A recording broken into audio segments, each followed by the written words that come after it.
줌으로 들어오시는 모든 분들, 또 우리 별관에서 부속 예배실에서 드리는 모든 분들, 또 본당에서 참여하신 모든 분들, 오늘 말씀을 통한 만져주심이 여러분들의 있기를 소망합니다. 자, 오늘 말씀의 제목은 메시아의 대관식입니다. 역사의 중요한 어떤 왕들의 대관식을 보신 적이 있으신지요? 요즘은 이렇게 전에 있던 것들 유튜브 영상으로 볼 수 있는데, 엘리자베스 여왕이라든지 또 셀라시의 황제라든지 이런 모든 분들의 이 대관식을 우리가 보게 되면 참 흥미롭고, 그리고 그 대관식을 통하여 역사의 새로운 장이 펼쳐지는 것을 우리가 알 수가 있습니다. 제가 한 20여 년 전에 보스턴에 있는 어떤 도서관에서 이 필름을 제가 좀 이렇게 빌려서 좀 보았는데요. 그게 뭐냐면 80여 년 전에 만들어진 러시아의 이반 대제가 그 황제 대관식을 하는 장면이었습니다. 근데 그 대관식을 하는데 그 황제의 머리에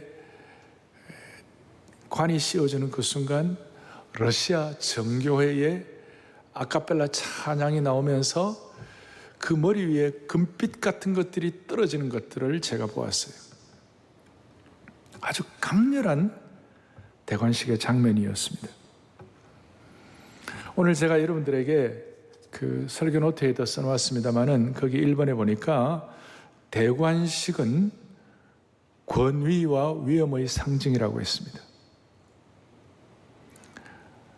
중세 유럽에는, 유럽 중세 시대에 왕관을 국왕의 머리 위에 얹어서 왕위에 올랐음을 공포하는 그 대관식을 치르지 않은 왕은 왕권을 인정받지 못했습니다. 동양도 비슷하죠. 특별히 모든 전쟁이 끝나고 모든 상황이 평정될 때에, 오늘 그 8절 9절 시작, 8절 뒤에 이제 모든 것들이 평온해질 때 영을 쉬게 하였느니라, 모든 것들이 이제 안정이 되었을 때 나타나는 것처럼 그 평정되었을 때 왕의 대관식을 할 때에, 그때에 안정이 오는 것이에요. 무슨 말이냐? 여러분, 기독교적 사상 배경으로 쓰여진 존 톨킨이라는 분이 반지의 제왕이라는 영화도 만들어 그랬죠. 반지의 제왕 제3부 왕의 귀환 마지막 장면에서 선한 주인공 아라곤이 악의 상징인 사우론의 세력을 소멸하고 곤도르 왕국에 드디어 평화가 찾아왔을 때 아라곤 왕에게 성대한 왕의 대관식을 하게 됩니다. 그 순간 영화를 보는 모든 사람들이 그동안 초조했던 마음에 깊은 안도와 평안을 갖게 되는 거죠. 저도 그 반지의 제왕 그 3번 그 보면서, 영화는 제가 자주 안 보니까 말씀을 안 하지만, 하여튼 그건 참 그렇게 다 평정하고 그 대관식 할 때 참 좋았어요, 마음에. 그렇습니다. 참된 왕의 대관식은 이 세상을 안정시키고 사람들에게 평안을 주는 겁니다. 아멘. 우리 줌으로 들어온 분들 아멘. 제가 이 얘기가 그냥 저만의 얘기가 아니고 영적으로도 마찬가지예요. 영적으로도 지상 최고의 우주적 대관식이 있었어요. 마태, 마가, 누가복음, 공관복음에 다 나오는데, 예수 그리스도께서 세례 받으실 때에 마가복음 1장 11절에 보면 뭐라고 나오냐면, 너는 내 사랑하는 아들이요 내가 너를 기뻐하노라. 참으로 마태, 마가, 누가 다 비슷하게 나와 있어요. 예수님이 세례 받으실 때 하나님께서 인정하는 그것이 어떻게 보면 성부 하나님께서 성자 예수 그리스도가 우주적 왕 되심을 선포하는 우주적 대관식이라고 말할 수가 있는 것이에요. 자, 이런 말씀의 배경하에 제가 이제 본문을 차근차근 좀 살피도록 하겠습니다. 오늘 본문 9절에 보니까 이렇게 시작이 됩니다. 여호와의 말씀이 누구에게 임했습니까? 내게 임하여요. 여호와의 말씀이 스가랴에게 오늘 임하게 된 것입니다. 이게 왜 중요한가 하면 앞에 6장 8절까지는 그 밤새도록 8가지 환상을 보았어요.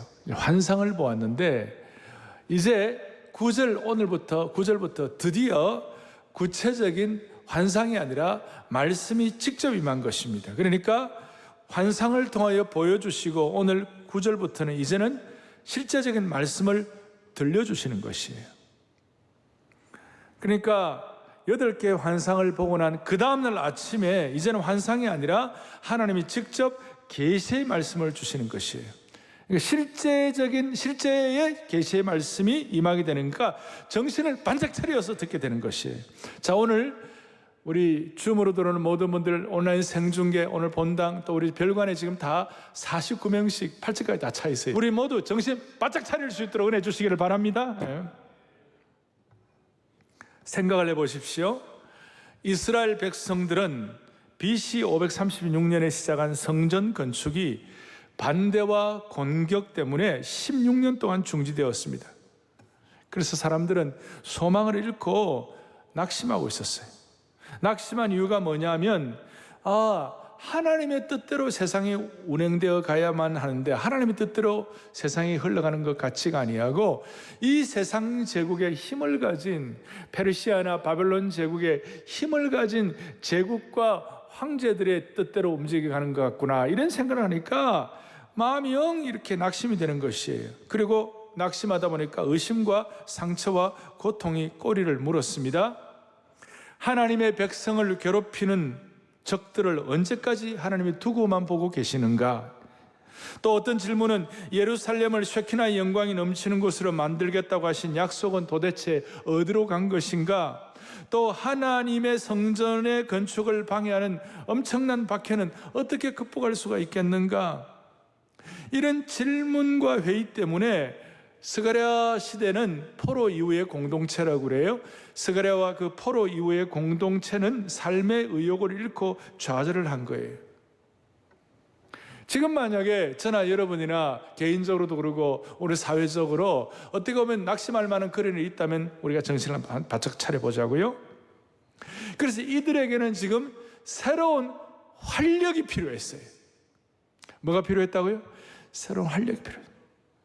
낭만과 좌절 가운데 빠졌던 스가랴 시대 공동체에 활력을 불어넣은 것은 무슨 멋진 지도자가 출연한 것도 아니었고 국제 정치의 우호적인 변동도 아니었고 사회가 균형 있게 돌아가는 것도 아니었습니다. 경제적인 삶의 풍요도 아니었습니다. 좌절과 고통 속에 빠졌던 이들을 구해낸 것은 결국 9절에 스가랴에게 하신 것처럼 살아계신 하나님의 말씀이었습니다. 위로부터 부어주시는 실제적인 말씀을 통하여 새로운 능력과 새로운 길을 열게 된 것이었습니다. 지금 우리 살아가는 교우들이요, 지금 손에 당장 잡히는 것이 없어도 오늘 환경적으로 여러분들의 낙심할 만한 그런 환경에 둘러싸여 있다 할지라도 이 말씀이 살아계신 하나님의 말씀으로 직접 여러분들에게 다가올 때에 내적으로는 영적으로 무장될 것이요, 외적으로는 현실을 개조하는 능력과 환경을 변화시키는 하나님의 신실한 사람으로 무장이 될 수가 있을 것이에요. 내적 외적으로, 영적으로 무장되고 외적으로는 환경을 변화시키고 개조할 수 있는 능력을 받게 되는 것이에요. 자, 이것이 스가랴를 통하여 우리가 좀 더 직접적으로 말씀을 체험하도록 하겠습니다. 자, 10절에 보니까 무슨 말씀이 나오느냐? 10절에 이런 말씀이 나옵니다. 10절에 사로잡힌 자 가운데 바벨론에서부터 돌아온 헬데와 도비야와 여다야가 스바냐의 아들 요시야의 집에 들어가니, 이런 내용이 나옵니다. 자, 무슨 말인가 하면 그게 10절 뒤에 보면 그 집에 들어가서 그들에게 받으라. 그리고 11절에 은과 금을 받아 면류관을 만들어 여호사닥의 아들 대제사장 여호수아의 머리에 씌우고, 오늘 이 스가랴 6장 10절과 11절은 언약 역사에, 언약 신학에 아주 중요한 본문입니다. 아브라함 카이퍼나 찰스 파인버그 같은 사람들은 이 내용을 보고 그렇구나 하고 어떤 영적인 아주 통찰력과 예견력을 갖게 되었어요. 여러분, 제가 한번 그 사무엘하 7장을 하면서, 옛날에 다윗 하면서, 보통 사람들은 그냥 지나가는데 사무엘하 7장에 오면 영원한 후손을 너에게 주리라. 그것이 다윗 왕국의 영원한 다윗 왕국, 나중에 예수 그리스도의 탄생을 나중에 예언하는 것이다. 보통 사람들은 모른다고 그랬어요. 그런데 왜냐하면 다윗의 육신의 씨는 영원하지 않았어요. 그러나 예수 그리스도는 다윗의 후손으로서 영원한 언약의 후손이 된 줄로 믿습니다. 이거예요. 그 동일하게 오늘 스가랴 6장 10절과 11절의 이 말씀은 어떤 뜻인가 하면, 자, 이제 포로 공동체, 돌아온 포로 공동체, 나중에 돌아온 사람들 가운데 4명이 있었어요. 4명. 오늘 이 4명이 나오죠. 다시 4명 다시 한번 보겠습니다. 첫 번째 누구죠? 4명이 여기에 보니까 헬데와 도비야와 그 다음에 여다야, 그 다음에 요시아가 있는데요. 다 좋은 사람들이에요. 이 도비야가 그 느헤미야 시대에 못된 도비야하고는 다른 사람이에요. 그런데 이 4명이 나중에 이 사람들은 그 바벨론이라든지 페르시아에서 거만의 부를 이룬 사람들이에요. 상당히 부자로 살아가지고 이 사람들은 뭘 준비해 가지고 왔느냐 하면 금과 은을 준비해 왔어요. 왜 준비해 왔을까요? 이 금과 은을 가지고 스룹바벨 성전 재건에 동참하려고. 그러니까 성전 건축에 자기들이 가진 그 재물과 금과 은을 가지고 건축에 참여하기 위하여. 그런데 이 금과 은을 가지고 왔는데 특별히 이 스가랴가 바로 10절 뒷부분에 너는 이날에 그 집에 들어가서 그들에게서 받되, 그 사람들에게 금과 은을 받아 가지고 와서 뭘 하느냐 하면 11절에 은과 금을 받아 뭘 만들라고요? 면류관을 만들라고 그랬어요. 그리고 그 면류관을 만들어서 여호사닥의 아들 대제사장 여호수아의 머리에 씌우라 그랬어요. 자, 이것이 왜 사무엘하 7장처럼 그렇게 소중한 구절일까? 그 이유는 아주 대제사장 여호수아에게 왕을 상징하는 금과 은의 면류관을 씌우라는 이 내용은 상당히 어떻게 보면 긴장을 갖게 하는 어떤 내용이에요. 무슨 말이냐면, 스가랴는 기억했을 거예요. 옛날에 왕이었던 사울왕이 제사장 역할을 하려고 제사를 드리다가 완전히 하나님께 심판을 받았고, 왕이었던 우시아가 대신 대제사장의 역할을 하려고 제사를 드리다가 나병을 가진 것을 여러분들 기억할 것입니다. 그러니까 왕은 왕이고 대제사장은 대제사장으로서 서로 구별되어 있었습니다. 그런데 여기에 어떤 일인지 여호사닥의 아들 여호수아 대제사장에게 왕이 쓰는 면류관을 금과 은을 만들어서 씌우라는 것입니다. 이게 이제 어떤 언약 신학적인 아주 중요한 뜻이 포함되어 있나 하면, 대제사장과 왕은 완전히 구별되는데 여호사닥의 아들 여호수아라는 이름 자체가 구약의 여호수아가 신약의 헬라어로 기록된 헬라에는 예수님이에요. 예수스가 구약에는 여호수아예요. 이것이 뭐냐면 예수 그리스도를 예표하는 것이에요. 히브리서 1장에 보면 유일하게 예수 그리스도께서 만물을 다스리는 왕이실 뿐만 아니라 하나님 앞에서 우리들을 위하여 중보하시는 대제사장의 역할을 하시는 거예요. 그래서 우리에게 한 대제사장이 있으니 예수 그리스도이시라. 기억이 됩니까? 그러니까 왕직과 대제사장직을 겸임하는 예수 그리스도의 메시아십에 대한 구약의 중요한 예표가 오늘 스가랴 6장 10절과 11절에서 여호사닥의 아들 대제사장 여호수아에게, 신약으로 말하면 예수라는 이름을 가진 그에게 대제사장으로서, 사실 여러분들 대제사장은 면류관을 쓸 필요가 없어요. 왜냐하면 출애굽기 28장 39절에 보니까 뭐라고 나와 있느냐면, 출애굽기 28장 39절에는 제사장은 가는 모시실로 제사장에 쓰는 관을 만들고, 가는 모시실로 제사장에 쓰는 이 에봇 위에 있는 관은 금과 은의 면류관이 아니에요. 그런데 어떻게 대제사장이 금과 은을 갖고 있는 면류관을 쓸 수, 왕이 쓰는 면류관을 쓰느냐? 이것이 바로 뭐냐면 왕직과 대제사장직을 겸임하는 예수 그리스도를 예표하는 것이다. 아멘. 다시 한번 아멘. 이게 이제 왜 이게 이렇게도 중요한가 하면, 여러분 히브리서 기자가 히브리서 7장 1절에 뭐라고 얘기하는가 하면, 이 멜기세덱은 살렘 왕이요 지극히 높으신 하나님의 제사장이라.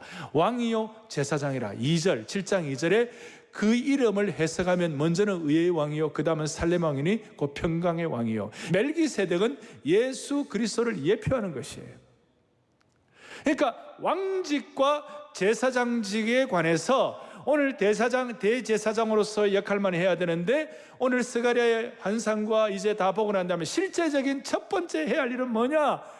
그 헬데와 도비아와 요시아와 이런 사람들이 갖고 온 금과 은을 가지고 면류관을 가지고 대제사장에게 왕을 상징하는 면류관을 씌우라는 이것을 통하여 예수 그리스도의 메시아십 예표를 보여주는 것이에요. 이것이 나중에 어떻게 연결되느냐 하면, 오늘 우리 모두는 다 대제사장 되시는 예수 그리스도의 보혈의 피로 구속받은 하나님의 백성들은 너희는 택하신 족속이여 거룩한 나라요 왕같은 제사장이니, 기억나시죠? 사랑의 교회 제자훈련의 중요한 말씀의 토대 중에 하나인데, 왕같은 제사장이란 말을 헬라어의 정확한 뜻을 번역을 하면 왕직을 겸한 제사장이다. 더블십이다. 이 두 가지가 같이 가는 것이다. 예수 그리스도를 예표하는 것이다. 그래서 예표하는 예수 그리스도의 이 왕직과 제사장직, 특별히 메시아의 대관식, 이걸 잘 이해하게 되면 오늘 이 땅에 살아가는 우리들의 삶의 영역에서도, 우리의 삶의 현장에서도 왕같은 제사장의 삶을 살아갈 수 있는, 우리 주일 예배와 함께 6일 실생활의 6일 동안의 우리 생활 예배에서도 승리할 수 있는 길을 열어주실 줄 믿습니다. 이거예요.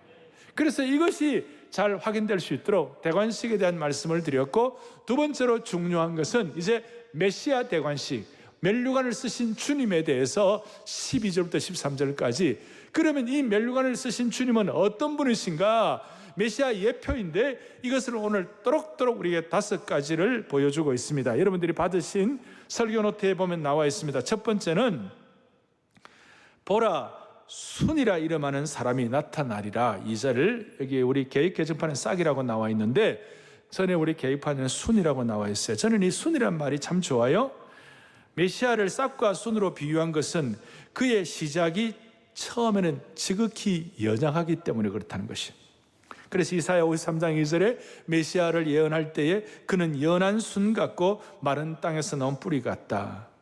그러나 이런 순은, 이 싹은 시작은 미약해도 하나님 나라의 속성은 나중은 천을 이루고 강국을 이루고 결국 겨자씨와 같은 적은 순과 싹이 나중에는 큰 나무가 되는 역사가 이루어지니까, 희한하게도 이 왕의 대관식, 면류관 대관식, 그리고 메시아 대관식, 이 문제가 여러분들에게 잘 이해가 되고, 이것이 여러분들의 마음속에 선한 순과 싹처럼 거기서 싹 트여 있을 때는 나이를 불문하고, 여러분들 학식을 불문하고, 빈부귀천 남녀노소를 불문하고, 여러분들의 이것이 싹이 되면 하나님이 여러분들을 왕의 대관식에 참여할 수 있는 거룩한 품위와 능력을 갖추도록 만들어 주시는 것이에요.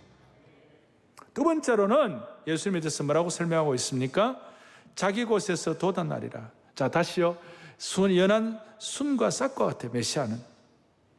그래서 어떤 사람들도, 처음에는 아무것도 아닌 사람들이 이것을 깨닫게 될 때 하나님이 하나님의 왕의 대관식에 참여시켜 주신다니까요. 두 번째, 자기 곳에서 돋아나리라.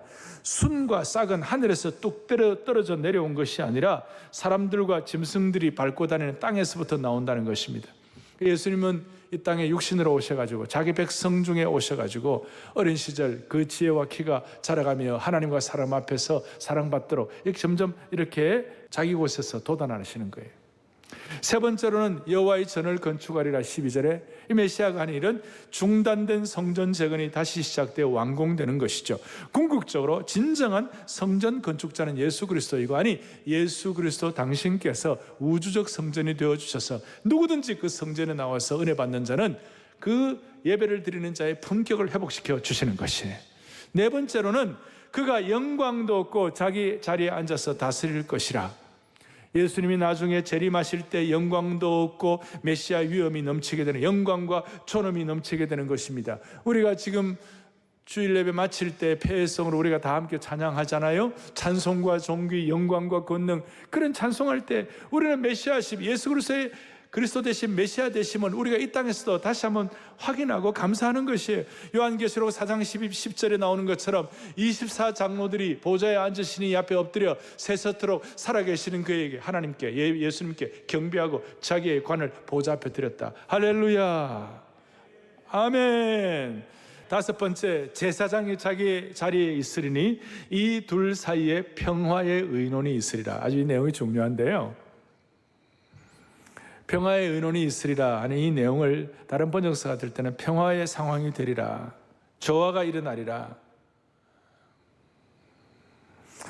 여러분, 왕과 제사장의 관계는 본래 긴장관계라고 그랬습니다. 그런데 예수 그리스도가 메시아 되는 순간, 예수님은 왕직과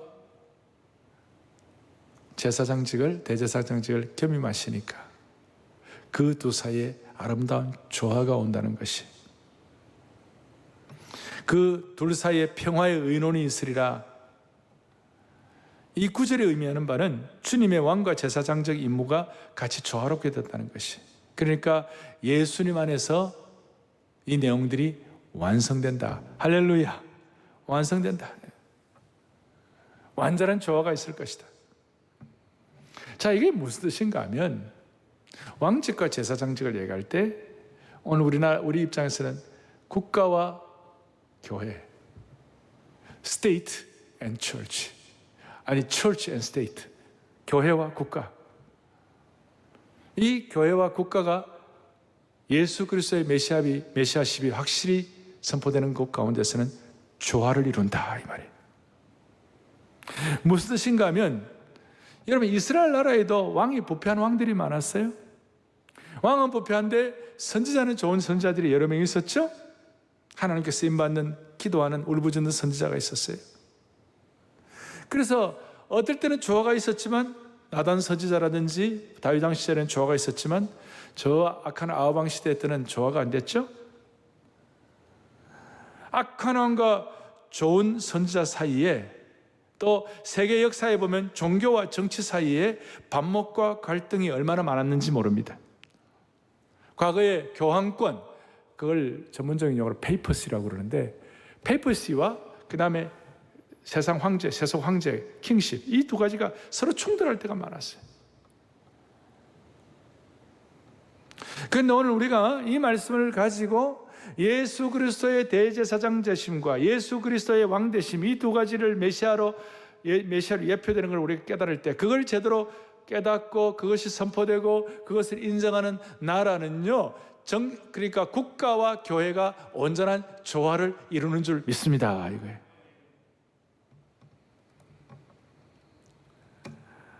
국가와 교회가 평화롭게 조화를 이루어야 하는 것은 얼마나 중요한지, 통치자도, 공무원도, 정치가도, 목회자도 하나님을 섬기고 하나님께 영광을 돌리고 주님의 메시아십 된 것이 서로 이렇게 조화가 되어야 되는데, 이걸 통해서 제가 이제 오늘 좀 정리를 해드리면, 교회는 교회가 할 일이 있고 국가는 국가가 할 일이 있는 거예요. 만약 국가가 국민의 영적 성장 문제를 정부의 행정과 이걸 가지고 하려고 할 때, 그것은 국가의 역량을 넘어서는 것이기 때문에 정부는 영적 성장과 관련되어서는 어떠한 문제도 발생되지 않도록 조심을 해야 되는 것이에요. 그러니까 교회와 성도들의 영적 성장 문제에 관해서 행정과 국가가 결코 압박하거나 충돌을 하면 안 되는 것이에요. 만약에 국가가 하나님을 멀리하고 신앙과 조화되지 않을 때 치명적인 어려움은 뭐냐? 초월적 진리와 절대적 진리가 사라져버리고 대신 모든 것이 상대적이 되어가지고 법조차도 당리당략에 의해요 왔다 갔다 하게 되는 것이에요. 오늘 교회는 성도의 영적 성장을 책임지고 국가는 하나님의 하나님 되심의 그 하나님 아래서 조화롭게 통치하는 그런 축복이 있기를 바라는 것이에요. 자, 오늘 저는 면류관 쓰신 예수님 메시아를 말씀을 드렸고, 이제 세 번째로 이제 중요한 것은 우리가 예수 그리스도께서 면류관을 쓰신 주님과 함께 우리는 동일하게 우리도 면류관 쓰는 인생이 되어야 할 것이에요. 면류관 쓰는 인생이 되기 위하여 오늘 14절에 이렇게 나와 있습니다.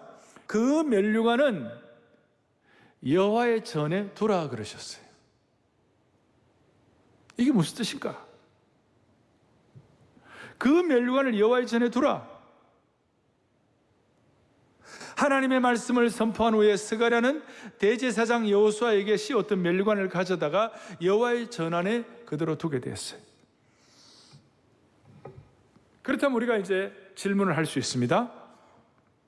왜 면류관을 여호와의 전에 두었을까?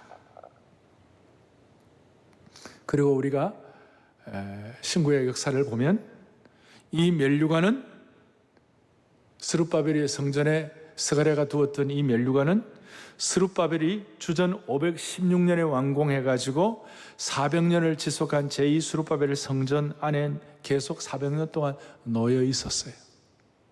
이 면류관이 거기에 있는 동안 그 누구도 그 면류관이 자기 것이라고 주장하지 아니하고 그 면류관을 지키고 보존을 했어요. 왜냐하면 그 면류관은 나중에 메시아가 오시면 쓸 것이다. 이것은 마치 영적으로 우리는 이 땅에서 구원받은 하나님의 백성이 되었어요. 그런데 우리는 완전한 아직까지 성화받고 완전한 구원의 단계에 도달하지 못했어요. 우리 자신을 추스리면서 주님 오실 날을 고대하는 것과 똑같아요. 아멘. 400년 동안 기다렸어요. 그리고 이 기다리면서 여호와의 전에 두라고 하고 기다렸다는 것이 무슨 뜻인가? 당연히 그냥 기다리라, 그냥 그 정도가 아니라 여호와의 전에 스룹바벨의 전에 이 면류관을 보관하라, 그 뜻이. 면류관을 보관하라는 뜻이 왜 중요한가 하면 예수 그리스도의 메시아 되심을 다음 세대 계속해서 계승하라, 이 뜻이에요. 믿음을 계승하라, 그런 뜻이에요.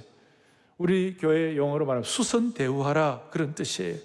다음 세대가 면류관을 여호와의 전에 보관하라는 것은 미래 세대가 성전 안에 있는 면류관을 보면서 장차 오실 제사장이자 왕이신 메시아인 예수님을 기대하면서 다음 세대의 믿음을 계속해서 계승시켜 주라, 그 말이에요. 이것이 좀 더 깊이 들어가면 여러분과 제가 지금 하나님께로부터 소명받아 직분을 갖고 있는 이 직분 자체를 소중히 생각하고 그리고 그것을 잘 개선하는 것 자체가 하나님 앞에 너무너무 영광스럽다, 그 뜻이에요. 제 얘기가 로마서 11장에 바울이 얘기한 걸 보세요. 다 같이요. 내가 이방인의 사도인 만큼 내 직분을 영광스럽게 여긴다 그랬어요. 예수 그리스도의 메시아십을 인정하고 깨닫고 그 은혜를 받아가지고 그것을 보존함으로 메시아를 기다리는 모든 사람들에게 하나님께서 허락하셔서 맡기신 그 모든 직분 자체 하나하나 소중하게 생각하는 것 자체가 대관식만큼 중요하다, 그 말이에요. 그러니까 이방인의 사도인, 이 사도인 직분 자체가 너무너무 영광스럽다. 수평적 믿음 개성에. 그러니까 이 면류관, 그 면류관은 400년 동안 보존된 그 면류관은 어떻게 보면 거룩한 영적인 학습 자료라고 말할 수가 있는 것입니다. 바울은 계속해서 고린도후서 3장에 보니까 하물며 영의 직분은 더욱 영광에 있지 아니하냐. 그래서 이 대관식은 자기 자신만을 위한 대관식이 아니라 이 면류관을 성전에 보관해가지고 믿음의 계승에 대한 사명을 갖는 것처럼 이 대관식은 자기 세대뿐만 아니라 다음 세대를 위하여 필요한 대관식인 줄 믿으셔야 되는 거예요. 여러분, 작년 6월에 우리는 헌당식을 했습니다. 헌당식을 할 때 최고의 순간이 언제였습니까? 여러 순간이 다 좋았지만 그 중에 최고의 순간 중에 하나는 사랑의 교회 이 귀한 건물 자체보다도 이 헌당하는 이 모든 영적인 모든 의미와 사명들을 다음 세대에 계승해야 할 것이다. 그걸 생각해 가지고 다음 세대에 은홀을 물려주는 것이었어요. 그래서 이 은홀 400년 동안 유럽과 그 다음에 여기에 은홀의 이 십자가와 그 다음에 여기에 쓰여져 있는 다윗의 이스라엘 별들과 그 다음 스가랴가 받았던 천사의 이 사명 이런 것들이 여기 다 나와요. 천사의 다 그룹들이 나와 있어요. 이것들을 하나님 다음 세대에 계승할 수 있도록 도와주십시오. 그런 마음으로 이 은호를 다음 세대에 계승을 한 거예요. 사랑하는 교우들이요, 오늘 우리는 왕의 대관식, 제사장의 대관식, 왕과 제사장의 겸임을 한 대관식, 스가랴 6장 10절 11절에 이 소중한 언약 신학의 말씀을 우리가 유지하면서 우리가 깨달아야 할 은혜는 오늘 저와 여러분이 받고 있는 모든 직분을 통하여 믿음 개성하는 것이 대관식 하는 것만큼 중요하다. 이걸 끝까지 기억하기를 바랍니다. 아멘. 저는 청년대학부 할 때에 그 대학생들이 지방에서 올라오고 뭐 겉으로 볼 때는 어른들이 볼 때 나이가 어리고 아무것도 아닐 수가 있어요. 그런데 하나님이 말씀을 통하여 그리스도의 제자로서 예수님의 증인으로서의 소명을 주시고 말씀으로 훈련받고 난 다음에 이 형제들을 말씀 한 그룹 한 그룹, 한 지역 한 지역, 한 캠퍼스 한 캠퍼스, 또 주일날에는 교회, 우리 교회로 말하면 다락방 같은 이런 소그룹을 인도하는 성경공부 리더가 되는 거예요. 그 리더가 될 때마다 뭘 하느냐? 서임식을 했어요. 그것이 얼마나 평생의 사명으로 은혜가 되었는지. 그 리더 서임식은 존귀했고, 리더 서임식은 품위가 있었고, 리더 서임식은 영적인 기백이 있었어요. 할렐루야. 제가 이 말씀을 드리냐, 한국교회의 모든 직분들 아무런 것이 아니에요. 사랑의 교회 순장님들의 그 모든 2년 동안 제자반 사역반을 마치고 순장으로 파송되고 할 때 우리가 하나하나 일일이 다 이렇게 한 분 한 분 다 못하지만 그래도 우리가 전체적으로 하지만 그래도 그 리더 서임식, 그 순장 서임식은 하나님께서 우리 모두에게 이 메시아 왕국의 영적 대관식을 하는 것 같은 그런 축복의 서임식이 되는 줄로 믿으셔야 되는 것이에요. 다락방 순장뿐입니까? 우리 교회 모든 주일학교 교사들, 청년대학부 리더들, 심지어 우리 찬양대원들이 받은 이 사명은 왕의 대관식과 같다는 무게감을 갖다는 사실을 명심하셔야 되는 것이에요. 우리 교회 중직자들 하나님께서 주신 사명을 완수할 때 무엇보다도 여러분, 사랑의 교회 저는 그 생각, 사랑의 교회 장로님들은 장관 되는 것보다 낫다고 저는 생각하는 것이에요. 세상적인 어떤 무슨 그게 아니라 영적인 사명으로 말하면 장관 되는 것보다 낫죠. 오늘 이 말씀을 주님이 오늘 우리 자신에게 구체적으로 주신 말씀으로 받으십시다. 지미 카트는 자기가 그랬어요. 주일학교 교사하는 것이 대통령직 수행원보다 더 중요하다. 주일학교 교사라는 것은 당시에 무슨 우리 주일학교 교사 이것도 있지만 베프티스트들은 성인 주일학교 어덜트 선데이 스쿨이 있어요. 우리 식으로는 순장처럼 말씀을 가르치는 그게 소중하다. 존 와나메이커는 백화점의 왕이었지만 그때 돈 버는 그것보다도 어린아이들에게 교사로서의 사명을 감당하는 것이 참으로 소중하다. 이것이야말로 왕의 대관식에 참여한 자가 고백할 수 있는 선포라고 확신하는 것이에요. 자, 우리 하나님은 이런 직분을 잘 감당하는 자에게 성경의 계시적인 언어 구사를 통하여 놀랍게 선포하는 것이 요한계시록 2장이 뭐라고 말씀하는 거예요? 이렇게 말씀하는 거예요. 너가 죽도록 충성하라. 그래야면 뭐예요? 내가 너에게 생명의 면류관을 너에게 주리라 그랬어요. 대관식 하겠다 이 말이에요. 야고보서도 보면 나와 있어요. 야고보서 1장에 보니까 시련을 참고 견뎌내고 잘 주님을 사랑하는 사람들에게는 뭐예요? 약속하신 생명의 면류관을 허락하여 주실 것이다. 저는 이 말씀을 오늘 이 예배 시간에 여러분들 모두가 다 그대로 받아들이기를 바랍니다. 그리고 오늘 6장 15절에 보니까 15절 뒤에 너희가 만일 너희의 하나님 여호와의 말씀을 들을진대 이와 같이 되리라. 그러니까 오늘 이 말씀을 그대로 받으면 그대로 이루어지리라. 이 말씀을 그대로 받으면 그대로 이루어지리라. 오늘 이 주일 말씀, 이 말씀을 그대로 받아가지고 그대로 이루어지기를 간절히 바랍니다. 저는 오늘 마지막 결론을 내릴 때에 제가 이 말씀의 진리를 깨달으면서 제 마음속에 확신하는 거 있어요. 그것이 뭐냐? 매주일 예배가 주님께 왕관을 드리고 생명의 면류관을 올려드리고 생명의 면류관의 임직을 받는 그런 시간이 되기를 원해야 되는 것이에요. 매주일 예배가 아까 4명의 유대인이 금과 은을 드려 면류관을 드린 것처럼 우리의 삶과 마음의 금과 은을 가지고 왕관을 만들어서 예수님께 올려드리는 주일 예배가 되기를 원하는 것이에요. 물론 우리가 주님께 왕관을 안 드려도 주님은 창조주이시고 주님은 주님이세요. 우리가 어떻게 하냐에 따라서 주님이 왔다 갔다 하는 거 아니세요. 그렇지만 우리가 매주일마다 이런 말씀을 깨닫고 주님 앞에 마음의 왕관을 주님께 올려드릴 때, 내 소중한 것으로 주님께 올려드릴 때에 주님은 매주일마다 그래 너는 나에게 왕관을 올려드리느냐? 그러면 나는 너를 왕의 자녀로 삼아주겠다. 너는 나에게 왕관을 올려드리느냐? 나는 너에게 왕의 면류관 대관식 하는 것처럼 나는 너에게 그런 왕의 아들로서의 품위와 인격과 삶을 지속하도록 만들어 주시겠다.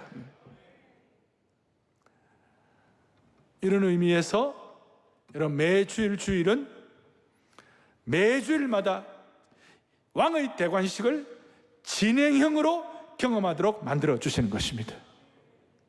처음 제가 왕의 대관식을 얘기하면서 대관식이란 것은 존귀하고 권위가 있고 위엄이 있고 새로운 차원으로 올라간다고 그랬습니다. 만약에 사랑의 교회 매주일 예배가 한국에 있는 5만여 모든 교회들이 매주일마다 영적인 대관식을 통하여 그 대관식에서 허락되는 영감과 능력과 기백과 품위를 우리가 사명으로 받는다면 하나님께서 이 한국교회를 통하여 반드시 코로나 사태 이후에 하나님이 역사하실 것이에요. 오늘 줌으로 들어오는 모든 분들, 저는 이것 때문에 오늘 예배론의 기초 중에 하나, 예배가 뭔가 그랬을 때 주일 예배는 적은 부활절이에요. 예수 그리스도의 부활의 능력을 우리가 다시 한번 확인하고 재확인하고 찬양하는 것이에요. 아멘. 동시에 주일은 매주일이 적은 부활절일 뿐만 아니라 앞으로 사랑의 교회와 모든 성도들이 매주일이 영적인 대관식임을 기억해야만 할 것입니다. 매주일 영적인 대관식. 여러분 대관식을 향하여 얼마나 우리는 준비를 많이 합니까? 여러분 정말 멋진 왕이 대관식을 위하여 자기 대관식에 여러분들 초대했다고 생각해 보십시오. 제가 영국 웨스트민스터 애비, 웨스트민스터 그 사원의 그 템플에 제가 영국 그 정부를 초대를 받아가지고 오후 5시에 이분송 서비스라고 갔어요. 그런 제가 앉았던 그 자리는 철칠 수상이 앉았던 자리라고 얘기해 주더라고요. 그 시간을 제가 사모하고 준비를 하고 정장을 하고 들어갔어요. 500년 동안 오후 5시에 웨스트민스터 사원에는 한 번도 어떤 전쟁이 일어나도 이분송 서비스라고 해서 시편을 가지고 예배드리는 한 번도 안 한 적이 없대요. 500년 동안. 얼마나 준비를 하겠어요?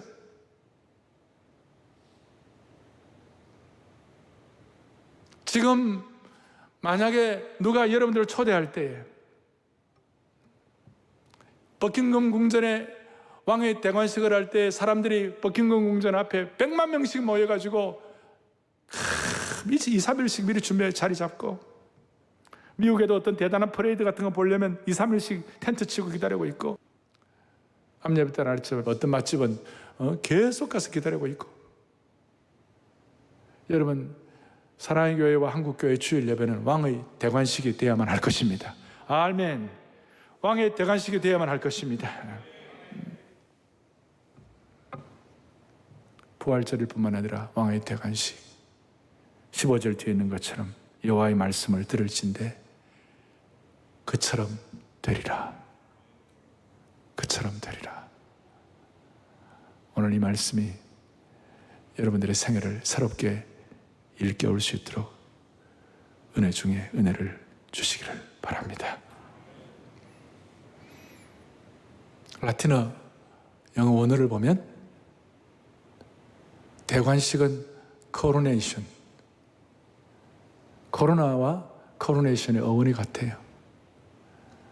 우리가 이 왕의 대관식을 잘 감당할 때 코로나가 어떤 역병으로 끝나지 아니하고 이걸 통하여 왕의 대관식 잘 반응해가지고 체화되어서 매일매일의 삶의 여정, 매주일이 왕의 대관식의 은혜가 체험되어 모든 불안의 관, 두려움의 관을 물리칠 수 있도록 한 분 한 분 축복해 주시기를 간절히 소망합니다. 기도하시겠습니다. 주님께 왕관을 올려드리게 하여 주십시오. 왕관을 올려드린 하나님의 백성들에게 허락하시는 하나님 나라의 왕자, 하나님 나라의 백성으로서의 품위와 은혜가 회복되게 도와주시옵소서. 한국교회 말씀이 그대로 이루어지게 하여 주시옵시고 믿음의 계승을 통하여 말씀을 제대로 반응하여 모두가 다 생명의 면류관을 받는 대관식의 주인공으로 삼아 주옵소서. 우리 주 예수 그리스도를 받들어 간절히 기도 올리옵나이다. 아멘.